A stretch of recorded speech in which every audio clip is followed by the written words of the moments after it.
Tamo se vidi zapravo sve, jel? Okay. Good morning.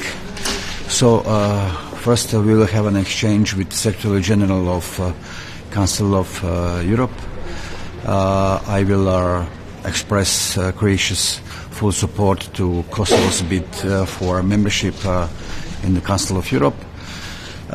Second, we will continue our discussion of Russian aggression against Ukraine.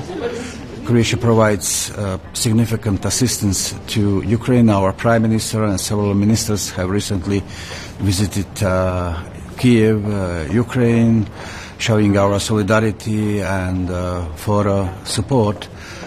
We are also continuing our assistance on rehabilitation and demining. I'm glad we will have an exchange with Georgian Foreign Minister Ilya Darkashvili,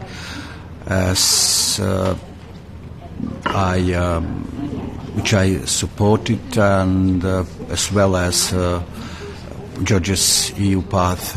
We commend and support also EU efforts to contribute to Georgia's security and resilience. We will also discuss later on our action plan on global implications, consequences of the Russian aggression in the Ukraine. I will mention that it is important to focus on the global south, but also our close neighborhood, namely Western Balkans region. We will also discuss the situation in Sudan. We are very, very concerned about the developments there. We welcome the swift, quick reaction and good coordination of the evacuation of our citizens. Thank you very much.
take the comment the Chinese ambassador to France made about It is totally unacceptable. We are denouncing such a statement, and I hope that the bosses of this ambassador will make things straight. Is this comment surprising from a Chinese official? It is surprising statement from an official of any state who should understand how the international relations are built. So I expect that it will be straight out. Minister, you're discussing nuclear energy, sanctions on nuclear energy. When are you going to start with? The comment the Chinese ambassador to France made about It is totally unacceptable. We are denouncing such a statement, and I hope that the bosses of this ambassador will make things straight. Is this comment surprising from a Chinese official? It is surprising statement from an official of any state who should understand how the international relations are built. So I expect that it will be straight out. Minister, you're discussing nuclear energy, sanctions on nuclear energy. When are you going to start with? I won't be commenting anything on sanctions. Georgia is a part of your schedule today. Yes. Let me share my expectations, yours. So Georgia has a lot of homeworks to do, so I hope that we will be able to discuss it.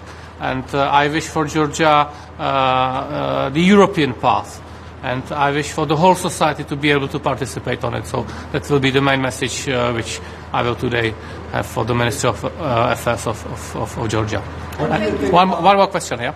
And for the minister from Ukraine who will be joining virtually, Yes. frustrated about wrangling over deliveries of ammunition. What's your message to Kyiv? I don't know what will be the mood of Dmytro. I hope that the mood will be more positive. But we need to do what we need to do for Ukraine to be able to defend itself from Russian imperialistic onslaught. And Ukraine's security is also European security. So my country and the EU also is doing its part in it. So this will be continuation of a long discussion about European security. So thank you very much. Thank you. Bye.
Where do you want me to be? Here, in the center.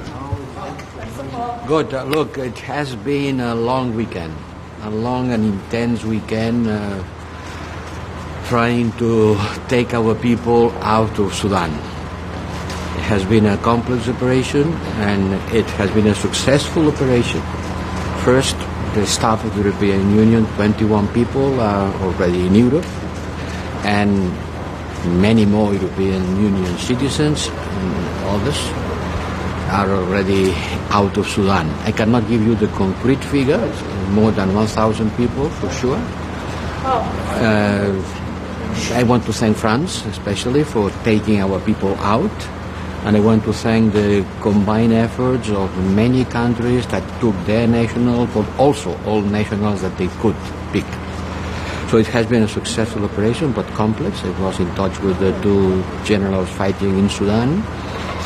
And now the ceasefire is stopped, it's over. We have to continue pushing for a political settlement. We cannot afford that Sudan, which is a very populated country, implodes, because it will be sending shockwaves around the whole Africa. So from the point of view of Sudan, I think it's a... Can you let me talk? Can you let me talk? Huh? Thank you. Today it is about Georgia. Let me share your expectations. Georgia is waiting also the status of candidate. We are going to talk about Georgia also. We will have a meeting, we will discuss, we will talk about the adhesion perspective, the security situation. For us, Georgia is a very important country, and remember that it has a specific security issues because its territory is partially occupied by Russia. So this is one day, an important day to discuss about Georgia. Also about Moldova, which is more or less in the same situation.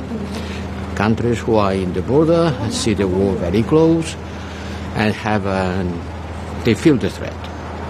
Talking about feeling the threats, also this statement by the Chinese ambassador about the sovereignty and the existence of the countries who were part of the Soviet Union. This is something that we will discuss in the framework of the China issue.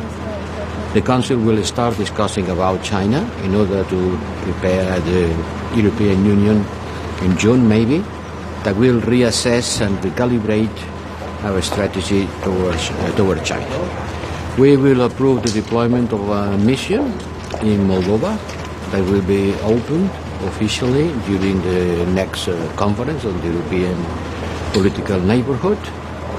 And as you see, there is a long and complex council, as always. But first we will assess the situation in Sudan, and then we will start assessing how do we deal with China, how do we recalibrate our strategy with China. We have been talking a lot about China in the last days, but we will have to continue discussing about China because it's one of the most important issues of our foreign policy. And now I'm ready to answer the questions. Ukraine Minister Kuleba has expressed frustration about the hold-ups to agreeing track 2 of the ammunition plan. He has asked you to help persuade the member states to reach an agreement. Will you do that, and do you expect an agreement in the coming days? How long will it take? Exactly. I've been talking with Kuleba. I've been explaining.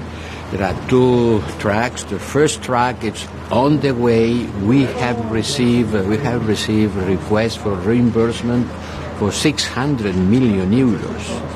I cannot tell you exactly the ammunition who are behind these 600 million euros, in which situation they are. But I've been asked to pay 600 million for that.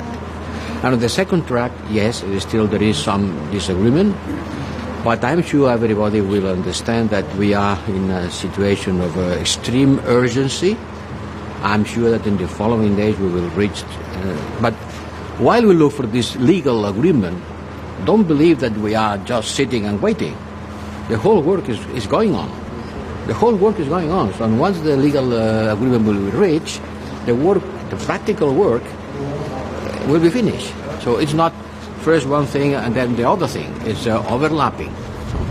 High Representative, on Sudan, yes. When diplomats are withdrawn, this is an indication that things are very bad on the ground. Do you think that Sudan is on the brink of a civil war?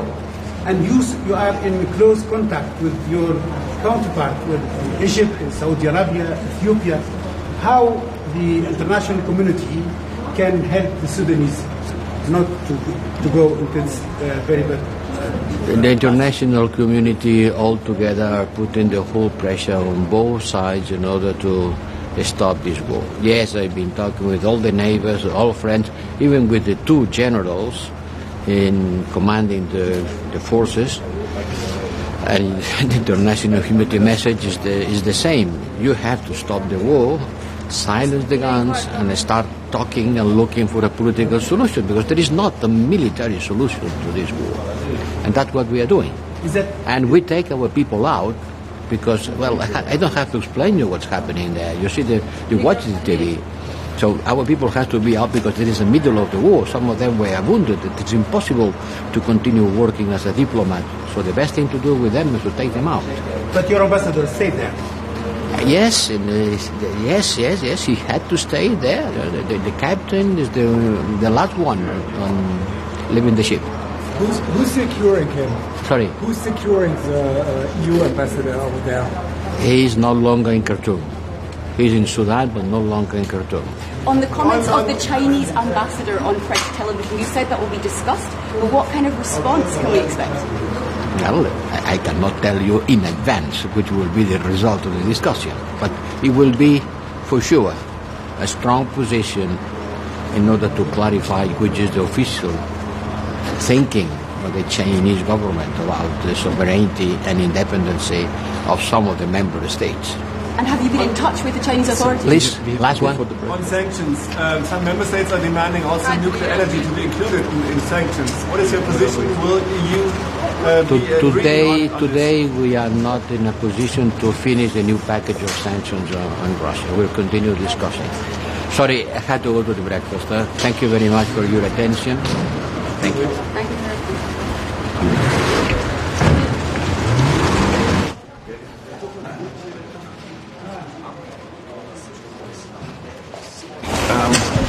Today, I'm really hopeful that we will talk and debate and find a solution when it comes to the fast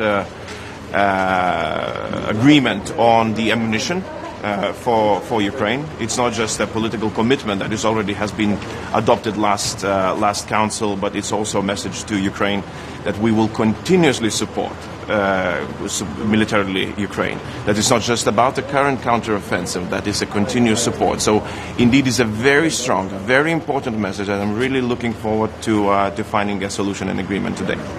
A word on the comments made by the Chinese ambassador to France. So just 1 second. A word on the comments made by the Chinese ambassador to France. What do you think? Well, first of all, it's completely unacceptable.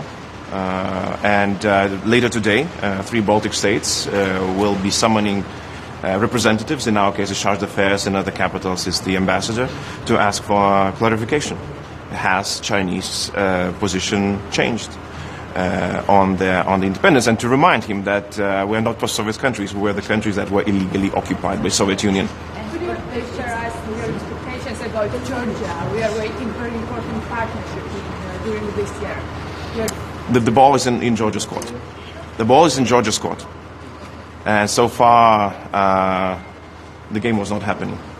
And Georgia, do you have any conversation, any meeting to the foreign minister of Georgia? And what about Georgian and Georgian people are waiting candidate status? What is your expectations about this meeting, about this outing? Well, Georgian minister will have a chance to present the reforms. I believe that there will be a lot of questions posed to him. Till now, we have not seen, what would drive the optimism forward. But as always, we remain committed, especially in Lithuania, especially the Baltic states. We remain committed to Georgian path towards transatlantic unions.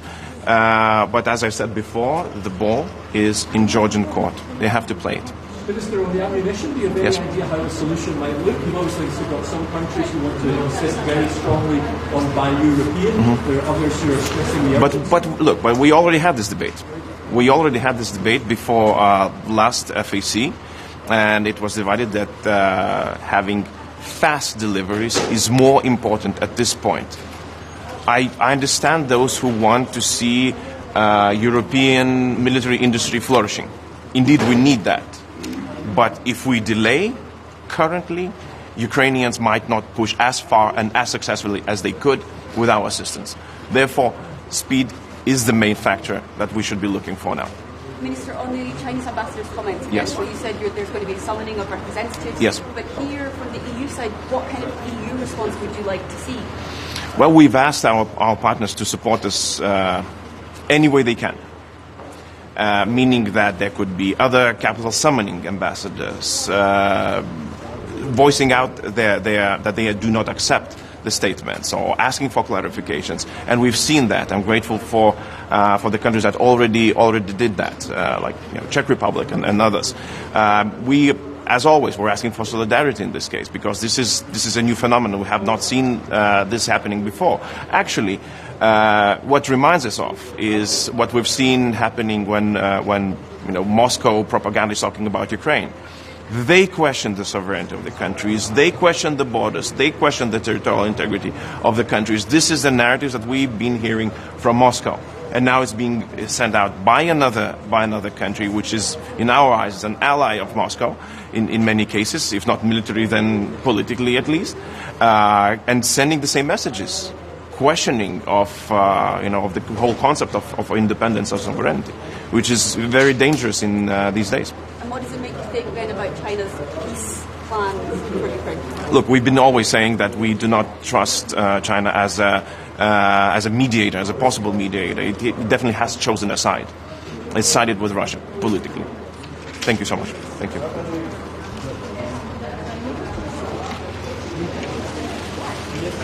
Good morning, everybody. Estonia has formed the government last week, and this is my first time here as a foreign minister. So our policy will remain the same. The most important is to support Ukraine up to the win, the victorious situation. What we are standing for as well is that we must continue to support Ukraine with this 1 million rounds of ammunition. I'm not satisfied about this bureaucratic situation what we have now, but I agree, I assure as well that for Estonian government last week was the first decision to do our part of that. So I'm sure that European Union can deliver this 1 million rounds of ammunition within this 1 year, what we have agreed, because Ukraine desperately needs that. The second topic is, of course, the sanctions. We push forward the 11th package of sanctions. This is very crucial that we should put Kara-Murza connected people as well to the sanctions. So this has been the Estonian proposal to this sanction package. And also the cap of the oil price. The European Union has agreed the scheme how to follow the oil price, and I hope that we'll do in real life. And of course, we have to bring under the justice these criminals who has really changed this international public law situation. I mean the tribunal, international tribunal. It must be created to bring the Troika under the justice. And of course, I'm looking forward to meet our friends from Georgia. It is very important to say that Georgia is with us. We have, of course, some statements with that.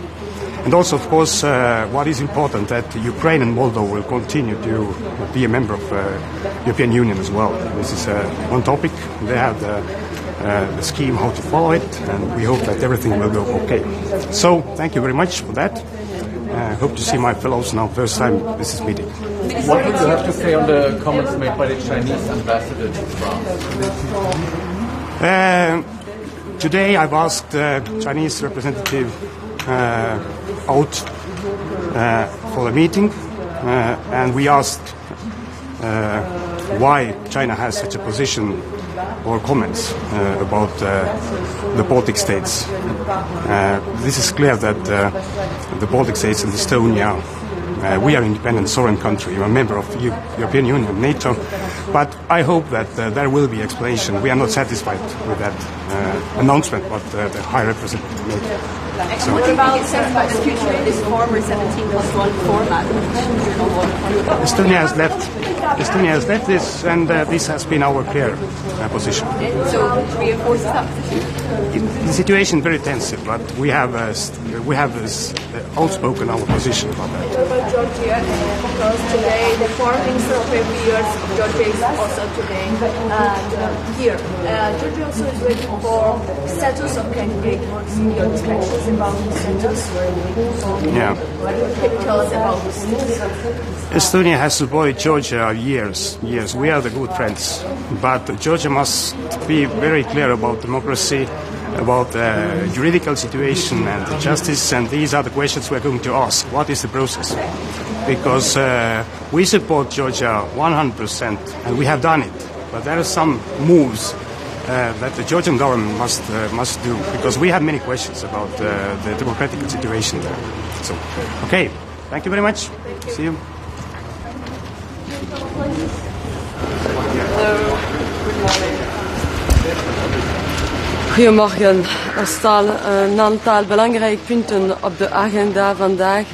Oekraïne, Midden-Oosten, op vraag van België en ook Sudan, waar de veiligheid van de Soedanese bevolking en de Belgen ter plaatse is bedreigd wordt. Donc nous allons évidemment évoquer la situation au Soudan où les actuels combats entraîne une situation humanitaire très grave pour l'ensemble de la région. Je pense évidemment à la situation à Khartoum, mais pas seulement, aussi au Darfour, une région où la population est en souffrance depuis plus de 20 ans. Il est urgent d'obtenir un cessez-le-feu et que les armes se taisent enfin, que le pouvoir revienne aussi à la société civile. J'en profiterai aussi pour remercier en fait la bonne collaboration qui s'est produite durant tout ce week-end avec les pays européens leaders sur place. Je saisirai d'ailleurs cette occasion pour remercier en particulier la France avec qui j'étais en contact tout ce week-end, ma collègue Catherine Colonna, pour la bonne collaboration. À l'heure actuelle, nous avons encore une trentaine de Belges sur place. Un nombre important d'entre eux n'ont pas émis le désir de partir et nous avons pu évacuer pour l'instant 8 Belges et leurs ayants droit, dont le directeur d'ECHO qui était blessé. Et donc pour l'instant, je tiens aussi à remercier Djibouti, la Jordanie, l'Allemagne et les Pays-Bas. Les Belges qui sont encore sur place sont gérés à l'heure actuelle par le Caire, dont je salue aussi notre ambassade au Caire, dont je salue aussi le travail. Nous restons bien sûr en contact avec eux. D'autres opérations d'évacuation pourraient avoir lieu, mais ce n'est pas encore acquis. Tout dépend de la situation sécuritaire sur place. Ensuite, nous parlerons éventuellement, bien sûr, de l'Ukraine. Nous ferons le point sur la situation et sur les besoins sur place avec notre homologue Dmytro Kuleba.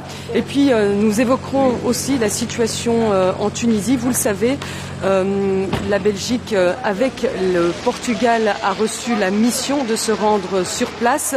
Nous attendions qu'une date puisse être définie ensemble. Elle a pu être trouvée.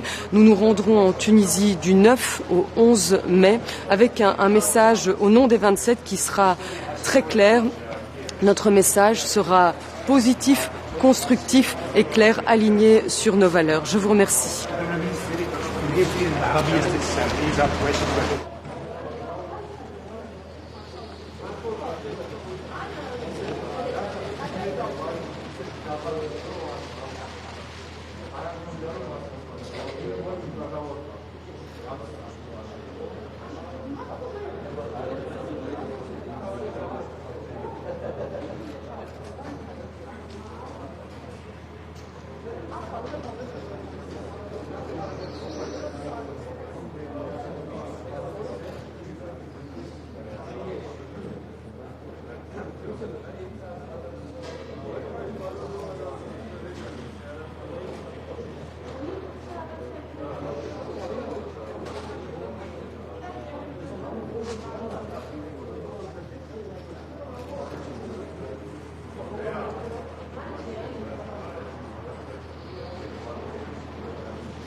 I think today we have two topics. First, about the Ukraine. I think it's we have to speed up the joint procurement of ammunition and do it with those needs that Ukraine has. I think we should now overcome all the bureaucratic things in Brussels on this issue. And of course, we are waiting very much the possible spring offensive in Ukraine, and Ukraine needs all our support in these circumstances. Then the other important topic today is Sudan. I've been in constant contact also with different Sudanese players. Of course, it's important that we get our citizens out. Finland has evacuated last night now most of our citizens with help from France, Germany and Sweden. We had excellent EU cooperation on evacuations. But I think Europe also has to play a more political role in solving the situation in Sudan. We have to talk to the parties, we have to convince parties to the ceasefire. And if this is not happening, Sudan can spread the conflict to the neighboring countries, but also cause a big migration wave in these circumstances. We shouldn't only think our own citizens, but we should think ordinary citizens in Khartoum who need help at the moment. And I think European Union could do more. We should also coordinate our action with the UN and UN humanitarian sector. So it's not fair that all foreigners are leaving the country in these circumstances. If we leave, we also leave some space for Wagner troops and Russia to play this game, and I think Europe has to activate its role in Sudan. On Georgia, then, what about Tbilisi, Georgia, because it is very important meeting. Georgia is also waiting status of candidate. What's your expectations about this process? What are you waiting from Georgia? A few words about this. Well, I think Georgia has, of course, to follow what it has promised to stabilize its internal situation, and I have been talking to Georgian politicians and just things what we are waiting is that they follow the EU guidelines and also support the foreign policy of European Union. Minister, on Sudan, you said the EU could be doing more. What should it be doing? Well, at this moment, I think it's very important that we should engage with different players, not only with Mr. Burhan and Mr. Hemeti, but also the civil society that has been part of the peace treaty, the Juba Agreement and so forth. And Juba Agreement also has other components, the rebel groups in Darfur and other rebel groups who joined the Juba Agreement. And we should not let now this break these structures that we have been creating in Sudan. And we should also link even more closely with the neighboring countries, I'm meaning Chad, Kenya, Ethiopia, others who can play a constructive role in finding a peaceful solution. Minister, some countries are demanding also nuclear energy to be included in sanctions against Russia. Now, your country is dependent still on Russian material. What is your position on that? Well, I think those countries that are depending on Russian fuel, hopefully, like Finland, are making plans to quit from the Russian fuel and turn to the Western producers. This is at least what we are doing. It needs a certain transition period to order material from other sources, but after this transition period, I think we can quit the Russian materials. And Minister, there will be a discussion today also on China that comes in the wake of a diplomatic spat over comments from the Chinese ambassador to France. Do you have a message to Beijing and to your Baltic colleagues, for example, that are here complaining about those comments? Well, I think it's very important that we have a common line on China, and we have had now the high-level visits by different head of the states to and foreign ministers to China. But I think it's very important that we coordinate our message towards China closely among the European Union countries. Of course, we have our commercial links, each and every one, to China, but at the same time, it's very important that we get more independence on critical materials and so forth from China. I think that should be a common European line. And specifically on those comments on ex-Soviet states from the Chinese ambassador to France, do you have a response to those? Well, I think Mr. Borrell has been reacting to those, and I fully share his views. Thank you. Thank you.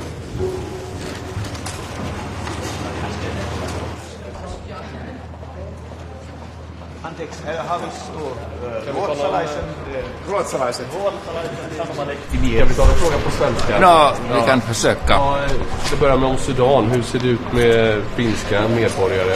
Har ni evakuerat? Är det många kvar? No, vi har bra nyheter från evakuering i Sudan. Alltså, tiotal finländare är nu ute.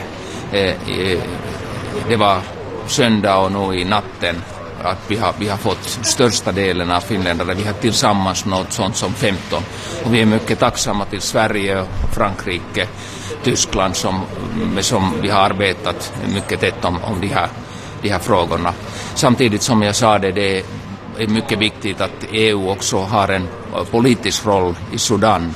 Vi borde medla mellan olika partier, med Hemeti, med Burhan och också med civila i Sudan, och vi borde stödja en sån lösning till situationen att vanliga människor också har säkerhet i Khartoum.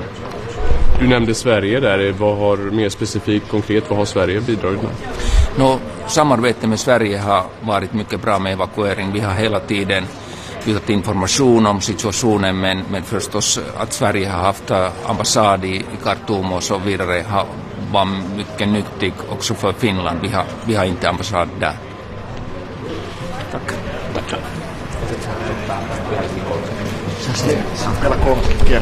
No niin.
Già, hai visto? Si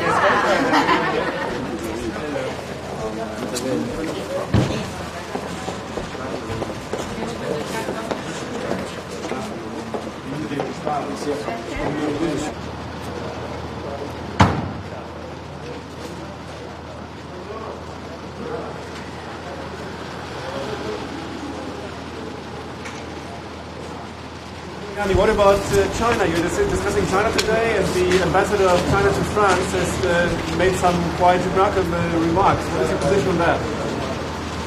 But China is an interlocutor, but we need to respect our position. We need to respect the European Union. We need to respect every member state. We respect China. I think it's important to respect us. This is crucial. We will talk on this. We will underline the importance of the good relations. China, in this moment, is a key country because we need an engagement in favor of peace to push Russia for leaving Ukraine. But I disagree with the speech of the China ambassador to France. And on Ukraine, the Ukraine's foreign minister will be expressing frustration, most likely, over delays to delivering ammunition, legal wrangling. We are working hard in defense of Ukraine. The 26th in Rome, the Italian government will organize a big event on the reconstructions with more or less 1,000 companies, Italians and Ukrainians, for paving the way for a better future for this country, for the reconstruction. Ukraine will be part of the European Union, will be part of our internal market. For this, it's important to have an Italian presence in this country. Today, Council also discussing about Sorry? Georgia. Today, Council also discussing about Georgia. I met the Minister from Foreign Affairs 2 days ago in Rome. Georgia is important for the stability. We are in favor for membership of Georgia as part of the European Union. For this, with the candidacy for us is okay. And Minister, on Tunisia, that will also be discussed today. Do you have a comment? We are working hard in this direction. Tunisia is a key country for the stability in the Mediterranean Sea, North Africa. Italy is pushing in favor of a good solution by International Monetary Fund. Also by the European Union is possible to invest more. Of course, we need to do reforms in Tunisia. Our position is very clear. In French, c'est à fur et à mesure qu'on fait des réformes, on donne de l'argent. C'est-à-dire il faut commencer avec le financement, après il faut attendre les réformes, et après aller de l'avant avec les financements. Et sur le Soudan? Le Soudan, situation vraiment compliquée.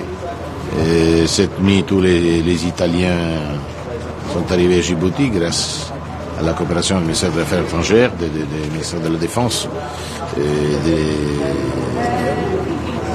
tous les Italiens qui travaillent là-bas, à notre ambassade.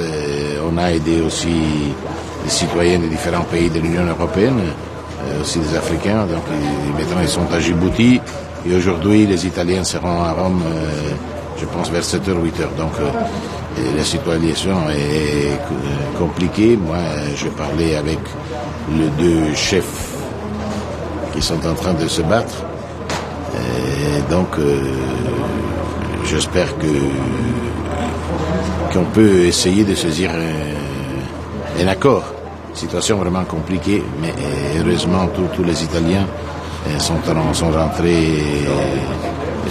train de rentrer en Italie. Donc il y a quelques Italiens qui ont décidé de rester là-bas, mais c'est une décision des médecins, je pense, d'emergency qui ont décidé de rester là-bas. La situation est très très compliquée. Espérons. Moi j'ai poussé dans les coups de fil que j'ai eu avec les deux. J'ai poussé pour essayer de trouver un accord et voir qu'est-ce qu'on peut faire dans un pays qui est un des plus grands pays de l'Afrique. Donc il faut calmer les eaux, mais c'est pas facile. Situation dangereuse. Merci. Beaucoup. Au revoir. Bye bye. See you. Bon travail.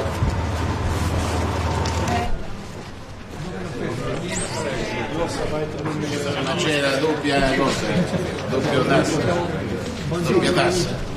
Voi c'avete freddo, stavate al caldo. Tutto bene, Buongiorno. sta più al caldo.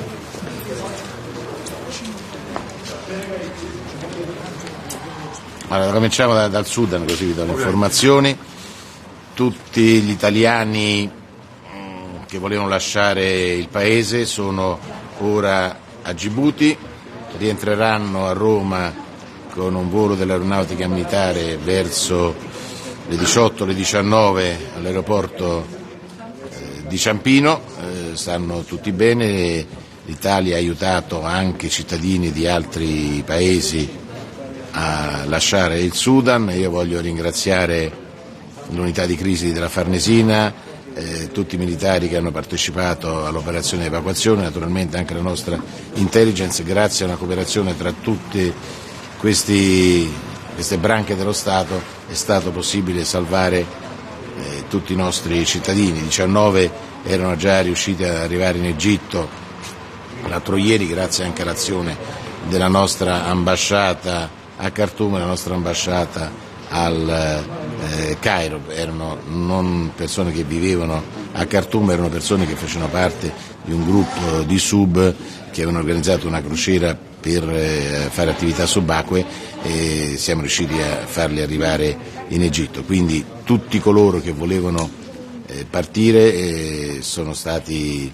trasferiti a Djibouti e sono rimasti alcuni volontari di emergency, credo qualche missionario che non ha voluto lasciare il paese, quindi è una loro libera scelta.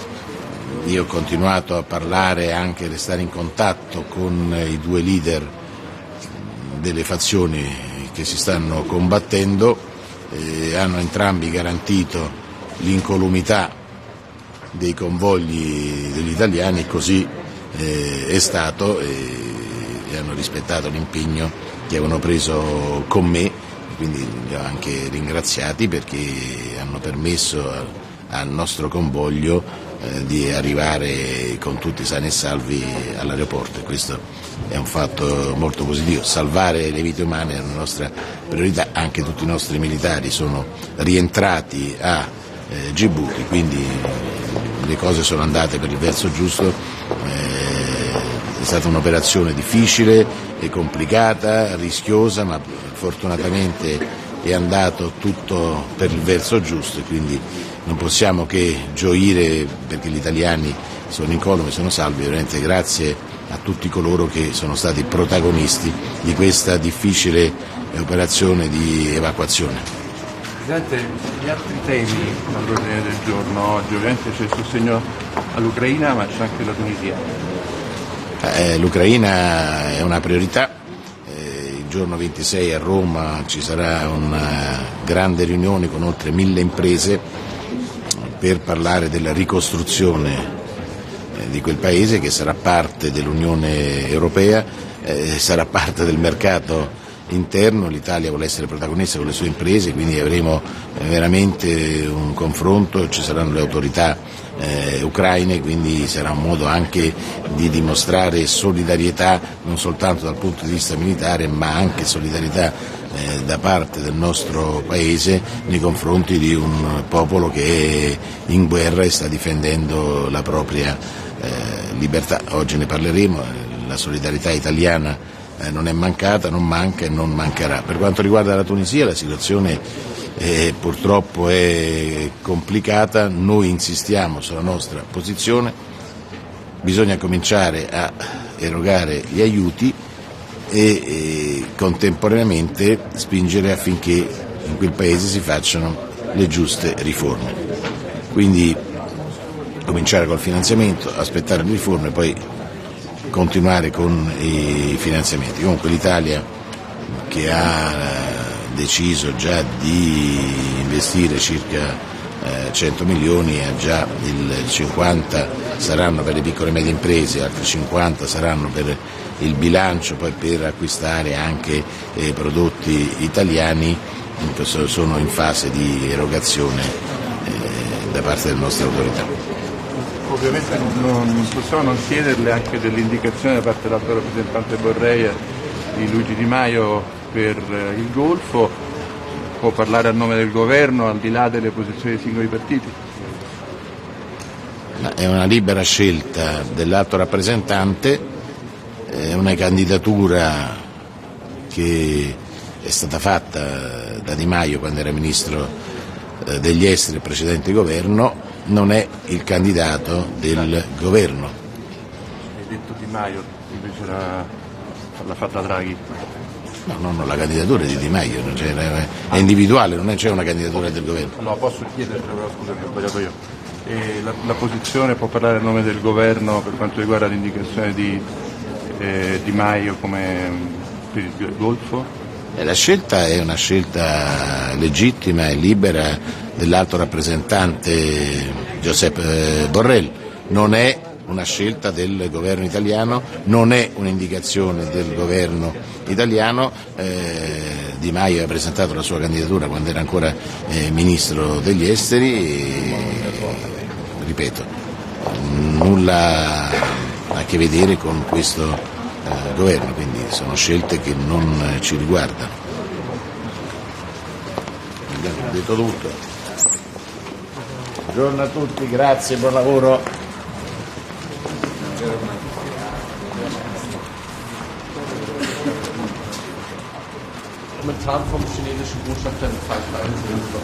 Ja, also das Gute dabei ist, dass Peking China zurückrudert. Ich habe eben noch mit Peking gesprochen, mit unserer Botschaft. Sie wissen, dass schon gestern Sie geantwortet haben, dass Sie als Chinesen die Ersten waren, die anerkannt haben, dass alle Republiken der Sowjetunion sollen souveräne Staaten werden. Das Zweite ist, man muss natürlich das auch schriftlich sehen. Es soll jetzt in ein paar Stunden eine schriftliche Erklärung kommen. Aber dass überhaupt so etwas gesagt wird, das ist schon außergewöhnlich. Und ich kann die Angst verstehen von den Menschen in den baltischen Ländern. Das muss also weg. Das muss wirklich weg. Und wir was auch die Ukraine angeht, die Krim angeht, hier ist auch klar, China hat sich 1991, als die Ukraine den Namen geändert hat in der UNO, es war Sowjetische Republik Ukraine, wurde Ukraine, hat China sich nicht dagegen ausgesprochen. Und so viel ich weiß, hat auch China nicht anerkannt, dass die Krim russisch ist. Also ich glaube, man kann China keinen Rat geben, aber ich glaube, es wäre gut, wenn dieses Status quo auch bleiben würde. Denn sonst wird ja nun aber das ganz europäische internationale Recht auf den Kopf gestellt. Also ein anderes Thema ist ja die Munition von Ukraine. Ja. Vor 4 Wochen bereits die Einigung, aber es gibt irgendwie weiterhin keine Einigung auf die Umsetzung. Ist das nicht extrem peinlich für Europa? Also Sie haben nicht ganz recht. 1 Milliarde ist ja verarbeitet. Sie wissen das. Für 1 Milliarde haben wir ein Einverständnis und die Länder, die Munition dann liefern, bekommen zwischen 50% und 60% von dieser Milliarde bekommen sie zurück.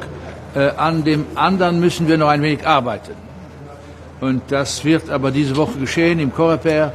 Und ich bin auch überzeugt, dass, was ich höre, dass man da ein Einverständnis findet. Aber wir, en français. Okay. Sur la Chine. Sur la Chine. Bon, écoutez, sur la Chine. D'abord, la bonne nouvelle, c'est qu'à Pékin, on semble donc reconnaître cette gaffe de l'ambassadeur à Paris et donc on cherche à apaiser. Donc d'abord les Chinois ont dit nous on a été les premiers à reconnaître les anciennes républiques donc de l'Union soviétique comme État souverain. Une chose. Deuxième chose, si j'ai bien compris de Pékin ce matin, il y aura une déclaration écrite. J'espère que cette déclaration écrite sera vraiment précise et sans équivoque. Donc, il faut que la Chine nous dise que cette position de ce monsieur l'ambassadeur à Paris, n'est pas la position officielle de la Chine. Parce que si tel était le cas, tout l'ordre international serait donc vraiment à plat. Surtout sur l'Ukraine. L'Ukraine était un pays fondateur des Nations Unies, et en 91, l'Ukraine a uniquement changé son nom. C'était la République soviétique d'Ukraine. Alors, elle a laissé tomber le début, elle a dit nous sommes l'Ukraine, et aucune opposition de la Chine. Deuxièmement, j'ai pas vu que la Chine accepte donc la position de la Russie que la Crimée soit russe. Jusqu'à présent, ça n'a pas été le cas. Donc je pense qu'il faut vraiment revenir à des propos plus sérieux. Il y a assez de, comment dirais-je, de choses à régler dans le monde. Il ne faut pas en ajouter tous les jours. Ganz kurz, wie zufrieden sind Sie mit der Zusammenarbeit, was die Evakuierungen aus dem Sudan betrifft, auch für kleine Länder wie Luxemburg, wie Österreich? Wie läuft das da zusammen? Also das Erste im Großen. Wir sehen hier etwas, was wir ja schon gesehen haben vor einigen Jahren im Südsudan, wo auch der Präsident und der Vizepräsident gegeneinander gekämpft haben und es waren 400.000 Tote. Jetzt sehen wir leider dasselbe auch, wo 2 Militärs eigentlich viel Unheil produzieren. Luxemburg hat keinen Menschen in Sudan, das haben wir festgestellt, aber ich fühle mich mit allen europäischen Ländern natürlich solidarisch und ich hoffe, dass die Zusammenarbeit so funktioniert, dass jeder Mensch, der im Iran jetzt ist, aus der Europäischen Union, dass er auch kann evakuiert werden. Denken wir aber auch an die Menschen, die nicht evakuiert werden können und die im Sudan leben. Das ist eine große Katastrophe. Wir müssen als internationale Gemeinschaft alles machen, dass es da nicht wieder so geht wie im Südsudan, wo eigentlich kein Mensch hingeschaut hat. Wir haben nur manchmal hingeschaut in den Südsudan, wenn Menschen in UNO-Gebäuden, wenn die dort ihr Leben verloren haben. Okay, danke.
speaking Greek.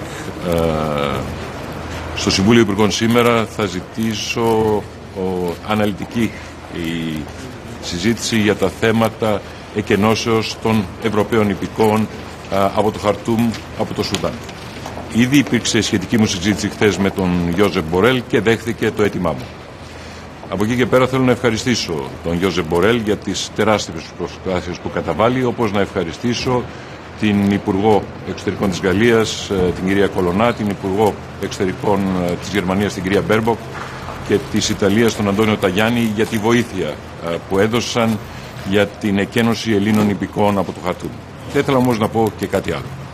Είναι κατελάχιστον αντιφατικό να ψηφίζουμε κείμενα όπως η στρατηγική πυξίδα και μάλιστα με θριαμβευτικούς τόνους. Και από εκεί και πέρα να μην μπορούμε σε ευρωπαϊκό επίπεδο, παρά τις προσπάθειες του ύπατου εκπροσώπου, να οργανώσουμε μια πανευρωπαϊκή επιχείρηση εκένωσης. Η Ευρώπη κρίνεται από τη δυνατότητά της να αντιδράσει στις κρίσεις. Και σαν Ευρώπη θέλω να πω ότι στην κρίση στο Σουδάν δεν έχουμε πάρει πολύ καλό βαθμό. Σας ευχαριστώ.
Good morning.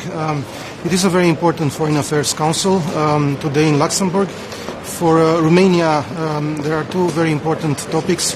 Of course, Ukraine and the support to Ukraine to win the war, but also the Republic of Moldova, because today we will have very important decisions to be taken as far as Republic of Moldova is concerned, the support of the European Union for the Republic of Moldova. The first decision will be the political agreement, which I hope will be reached. I'm confident that will be reached today, on creating a new sanctions regime against those who are acting for destabilizing the country and against the constitutional order of the Republic of Moldova.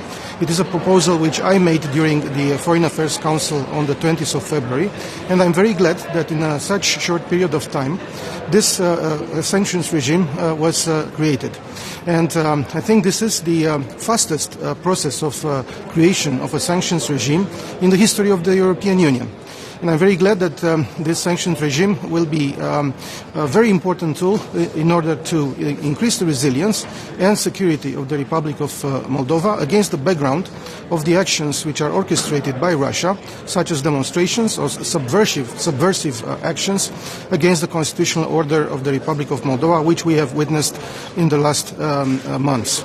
It is very important that this sanctions regime is adopted, because any measure which is taken in order to enhance the security of the Republic of Moldova will be also a measure which will enhance the security of Romania and of its citizens. We are already working together with the authorities of the Republic of Moldova on the first listings after the sanctions regime will be adopted. And these measures, which will include travel bans and freezing of assets for such persons or for entities which are involved in such destabilizing actions, will represent not only a sanction towards these persons, but also will represent a deterrent factor towards other such actions in the future. At the same time, another important decision will be the adoption of the decision to create the civilian mission, a partnership mission for the Republic of Moldova. It is another important measure which Romania has strongly supported, and this will also contribute to enhancing the resilience and the security of the Republic of Moldova, because this will fight against hybrid actions against the Republic of Moldova, against disinformation, against actions which are targeting the cybersecurity of the country, and will also improve the management of crisis situations in the Republic of Moldova. Of course, Romania will support the functioning of this mission, including by proposing experts to take part in the mission. Last but not least, on the Republic of Moldova, I will encourage the continued assistance for the Republic of Moldova under the European Peace Facility.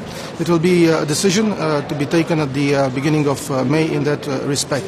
It is very important that the Republic of Moldova will continue to be on the agenda of the Foreign Affairs Council. I will also reiterate today my proposal to have on the agenda of a future Foreign Affairs Council before summer on protracted conflicts in the region of the Black Sea, because it is also important that EU continue to pay attention to this very important issue.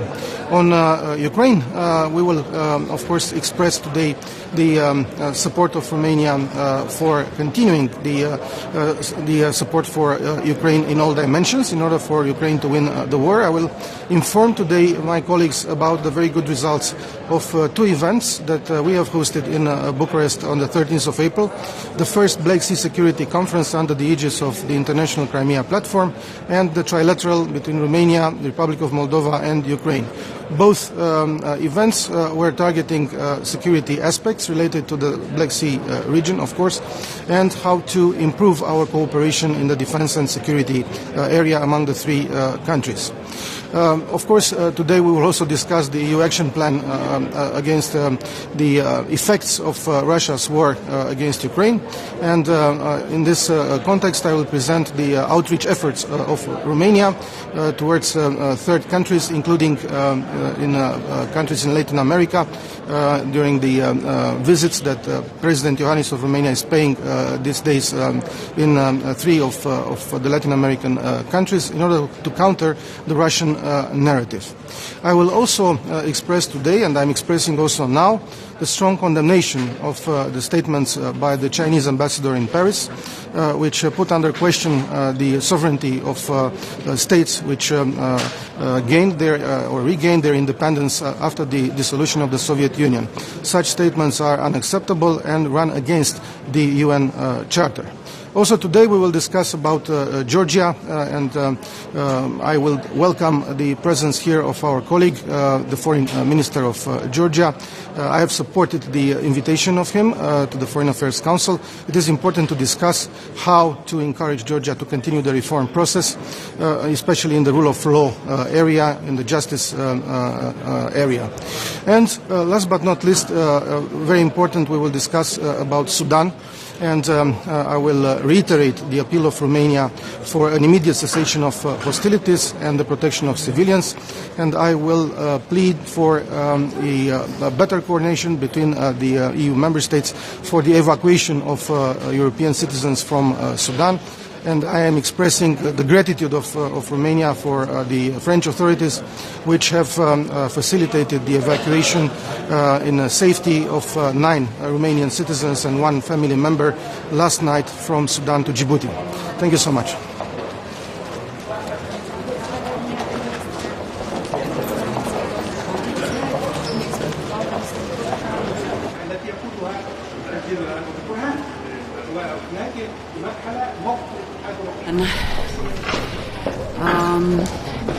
Danes je obletnica parlamentarnih volitev v Sloveniji. Leto je bilo polno izzivov, zagotovo si nismo predstavljali na zunanjem političnem področju, da bomo že več kot leto dni v brutalni vojni, ruski agresiji v Ukrajini, do zdaj zaostrovanja konfliktov v Sudanu. Vmes v tem letu so bili seveda tudi pozitivni premiki, zlasti ko gledam približevanje držav Zahodnega Balkana Evropski uniji, nazadnje dobra novica, tudi odprava vizumov za državljane Kosova. Leto torej polno izzivov, spreminja se naglo svet, geopolitična slika, in v tej situaciji se mi zdi ključno, da slovenska politika stoji skupaj pri zunanjepolitičnih vprašanjih. Danes na zasedanju zunanjih ministrov bomo vnovič govorili o vojni v Ukrajini in Slovenija si prizadeva, da najdemo pot za pravičen in trajen mir v Ukrajini čim prej je mogoče. To pomeni tudi vključitev vseh globalnih partnerjev, zlasti imam tu v mislih Kitajsko, O Kitajski bomo danes tudi govorili. Prav tako nas zelo skrbijo razmere v Sudanu, zaostrovanje konfliktov v Sudanu. Prioriteta mora biti čimprejšnja ustavitev konfliktov in pa seveda pomoč civilistom. V Sudanu ostaja še 10 Slovencev oziroma 3 slovenske družine. Svetovali smo jim, da naj ostanejo na varnem in da jim bomo pomagali pri evakuaciji, ko bo to seveda mogoče glede na njihove želje. Gostili bomo tudi gruzijskega zunanjega ministra danes. Mogoče samo še komentar na razmere na Kosovu po včerajšnjih volitvah. Volitve so imele zelo nizko volilno udeležbo, so zakonite, ampak pod vprašaj seveda vprašanje nizke udeležbe postavlja samo legitimnost oziroma kako bojo lahko novoizvoljeni predstavniki res učinkovito vladali. Zdaj smo imeli tudi zajtrk za predsedujoče Svetu Evrope in Islandijo, kjer smo prav tako govorili pred vrhom maja v Reykjaviku voditeljev, kako čim bolj konsolidirati organizacijo Sveta Evrope in pa seveda narediti tudi vse za odgovornost, ko gre za vprašanje na eni strani ruske agresije v Ukrajini in pa seveda odgovornost nasploh pri hudodelstvih in vojnih zločinih. Slovenija v tem kontekstu zelo kmalu gosti pomembno mednarodno konferenco konec maja v Ljubljani, 77 podpisnic, ki bo združila napore za skupen dogovor o sodelovanju pravosodnih sistemov pri pregonu in preiskavah najhujših vojnih zločinov. Hvala.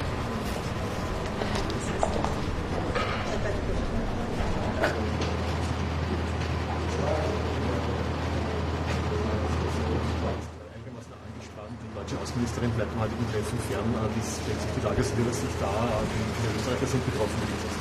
Also es ist tatsächlich eine humanitäre Katastrophe. Der Sudan erlebt, wenn man so will, ein Tsunami an Krisen. Es droht ein Bürgerkrieg. Ich war jetzt gerade mit meiner deutschen Kollegin Annalena Baerbock in Kontakt und ich habe auch unseren aufrichtigen Dank ausgerichtet. Dank der deutschen Hilfe, dank auch der Franzosen ist es uns gelungen, in den letzten 24 Stunden fast die Hälfte der Österreicher und Österreicherinnen, die noch im Sudan sind, außer Landes zu bringen. Das ist wirklich sozusagen eine gemeinsame internationale Arbeit und ich bin allen Partnern zu Dank verpflichtet. Wir hatten über 50 Österreicherinnen und Österreicher im Land. 27 sind gestern rausgekommen. Die Arbeit geht natürlich weiter. Wir haben unsere Botschaft in Ägypten, unsere Botschaft in Addis Abeba. Wir haben ein eigenes Team nach Djibouti entsandt. Das ist so tatsächlich eine sehr angespannte Lage und wird doch ein großes Thema heute sein. Wir haben ja leider Gottes eine ganze Reihe von Putsch und Gegenputsch von Westafrika und jetzt Sudan zu beobachten. Das ist eine sehr beunruhigende Situation und hat natürlich das Potenzial, die ganze Region mitzureißen. Die 20 plus Menschen, von denen Sie sagen, Sie sind jetzt noch im Land verblieben, wie geht es mit denen jetzt weiter? Welcher Zeithorizont ist da? Nun, wir sind mit ihnen laufend und auch im direkten Kontakt. Ich kann sagen, einige versuchen natürlich, sagen wir, nach Port Sudan rauszukommen oder Richtung Ägypten. Die Großteil ist in Khartoum selber. Und es gelingt Gott sei Dank noch, dass Flugzeuge landen können und starten. Ich war auch gestern mit meinen Kollegen aus Saudi-Arabien im Kontakt, weil auch da gibt es eventuell noch Möglichkeiten, dass auf Fliegern von Evakuierungsflügen der Saudis draufkommen. Also das ist ein laufendes Krisenmanagement, das wir leider Gottes ja schon in anderen Fällen kennen, wo wir leider Gottes Erfahrungen haben. Aber die Situation ist wirklich dramatisch im Lande. Wie stark überlagert dieses Ereignis auch das heutige Treffen? Es gibt ja auch andere wichtige Themen, zum Beispiel die Mission für die Ukraine. Und wir haben leider Gottes eine ganze Reihe von wichtigen Themen und keines dieser Themen ist wirklich erfreulich. Wenn Sie Ukraine ansprechen, wenn Sie Iran ansprechen, Sudan ansprechen, es ist leider Gottes eine Tendenz, wenn man so will, in den letzten Monaten, dass die Außenministertagungen vor lauter Krisenherden schon teilweise gar nicht mehr wissen, wohin schauen. Das ist leider Gottes etwas, was wir wahrnehmen müssen. Aber ich muss auch dazu sagen, man darf nie verzagen. Wir reagieren und die Europäische Union ist oft resilienter, stärker, geeinter, als man es vielleicht von außen sieht. Eine andere Sache ist die also des chinesischen Botschafters in Frankreich, was jetzt die früheren Sowjetrepubliken betrifft. Wie kommentieren Sie das?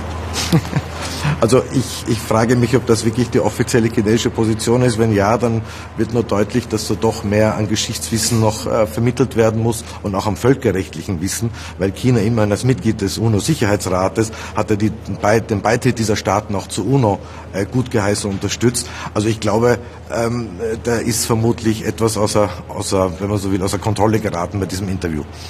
Vor einem Monat hat man der Ukraine Munition versprochen. Das kommt jetzt erst sehr zögerlich. Ist das nicht beschämend für die EU? Also das einen Österreicher zu fragen, wir als neutraler Staat liefern ja kein Kriegsmaterial. Wir helfen dafür umso mehr beim humanitären Bereich. Wir sind nach dem Kieler Institut für Weltwirtschaft sind wir Nummer 1 europaweit, was humanitäre Hilfe für die Ukraine betrifft, sowohl privat als auch öffentlich.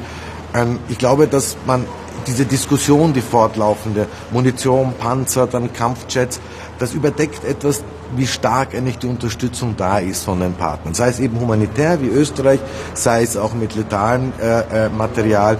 Also hören wir auf, uns die ganze Zeit klein und schlecht zu reden. In Wirklichkeit haben wir 14 Monate lang jetzt bewiesen, wir sind geeint, wir sind stärker und resilienter, als wir uns selber zutrauen.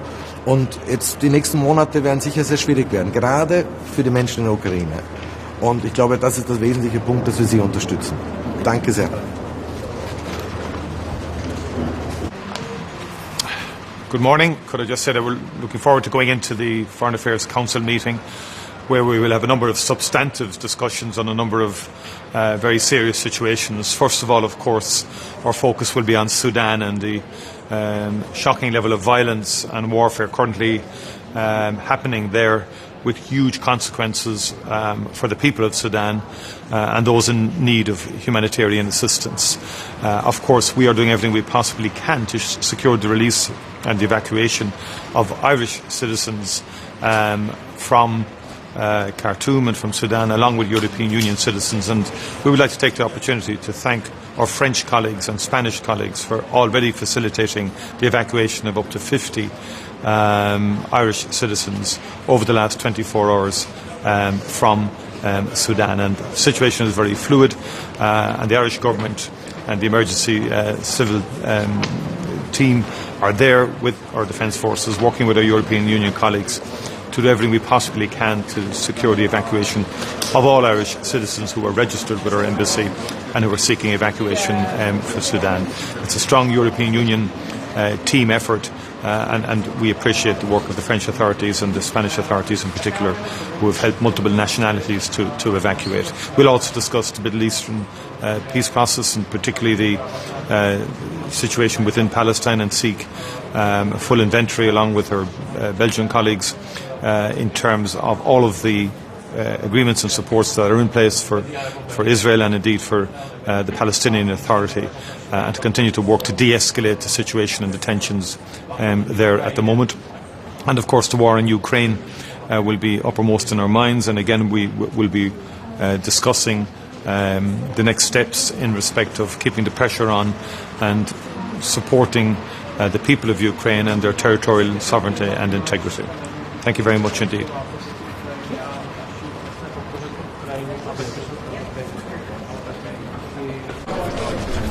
Dobrý den.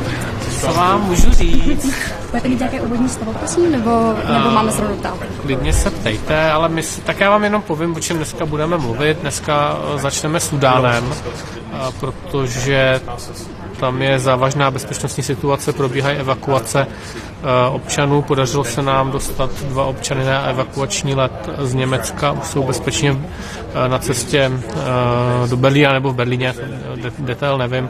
A samozřejmě budeme pokračovat debatou o ruské válce proti Ukrajině. Tak to jsou ty nejdůležitější témata, ke kterým samozřejmě taky budu vystupovat. Rozumím. Můžete se prosím vyjádřit k tomu, jak se podle vás změnilo vnímání Česka v návaznosti na jeho reakci na válku na Ukrajině? Myslíte si, že se nějak změnilo vnímání Česka v očích? Určitě se změnilo vnímání Česka nejenom díky té ruské válce proti Ukrajině a naší jasné podpoře pro Ukrajinu a bezpečnost Evropy, ale také i díky českému předsednictví, které v druhé polovině minulého roku zaštiťovalo celou řadu aktivit a měli jsme možnost ukázat, že si to dokážeme odpracovat a má to i konkrétní výsledky. Takže v tuhle chvíli Česko má velmi dobré jméno a já věřím, že se na tom podaří stavět dál. Mohla bych vás potom ještě poprosit o vyjádření k připravovanému akčnímu plánu? Myslím tomu akčnímu plánu pro geopolitické důsledky ruské agrese na Ukrajině. Tohle je věc, která je hodně na začátku. Já si myslím, že Evropa se víc posouvá, nebo celý svět se posouvá k tomu, že je více geopolitický zájmy vlivu a snaha například o to získat hlasy při hlasování v OSN, kde je důležité mít spočítáno, kolik zemí podporuje rezoluci odsuzující ruskou agresi proti Ukrajině. A vidíme, že některé země v Evropě, v Jižní Americe, v Asii nepodporují naše stanovisko, náš pohled a je potřeba zahraniční politiku ve všech různých podobách, diplomacii k tomu, aby nás tyto země dokázaly podpořit, aby chápali naše bezpečnostní problémy, ale zároveň my třeba musíme chápat některé jejich potíže a něco jim v uvozovkách dát za to. To je ta klasická geopolitika. Takže tento akční plán, jak si z pohledu Evropské unie pracuje na tom samém a myslím si, že jsme úplně na začátku, že je to spíše nějaký diskuzní materiál a máme se ještě jako Evropa hodně co učit. A když vy zmiňujete, že by se jim mělo něco dát, tak co by to mělo být? Tak máme nástroje rozvojové pomoci, můžeme uzavírat různá obchodní partnerství, je potřeba s tím také začít pracovat geopoliticky tak, aby ty země rozuměly našim bezpečnostním zájmům. Děkuji. Já bych se vás ráda zeptala, jak se vyvíjí situace v Súdánu pro zbývající 3 české občany, které se nepodařilo evakuovat. My jsme s nimi v kontaktu, nebo se pokoušíme být s nimi v kontaktu. Ta situace není úplně jednoduchá, detaily nesdělujeme, nicméně zároveň jsme v kontaktu s partnery, kteří fyzicky provádí tu evakuaci, ať už to je, v tomto případě to bylo Německo, ale jsou to i další evropské země, nebo i Spojené státy, takže se snažíme potom je mít, aby byli zařazeni na ty seznamy do těch evakuačních konvojů nebo letů. Jsou to poměrně citlivé záležitosti, takže komunikujeme to potom, když můžeme potvrdit detailní informace. Takže v tomto stavu to a pracujeme na tom. Děkuji. A ještě bych se chtěla zeptat na jednu otázku. Jaké by byly nějaké konkrétní 2 věci, které byste doufala, že se podaří dosáhnout na dnešním jednání? Konkrétní 2 věci na dnešním jednání. Tak já věřím, že co se týče agrese, my schválíme celou řadu sankcí, ať už jde o Sýrii nebo o Irán a musíme se bavit také o dalším pokračování sankcí vůči Rusku. Dobře, a to je jedna věc a máte nějakou druhou? Víte co, já si myslím, že to není o dosahování konkrétních věcí na jednání FAC, na radě jako takové, a tady spíš v debatě posouváme ty úkoly pro celý aparát. Takže děkuji. Děkuji.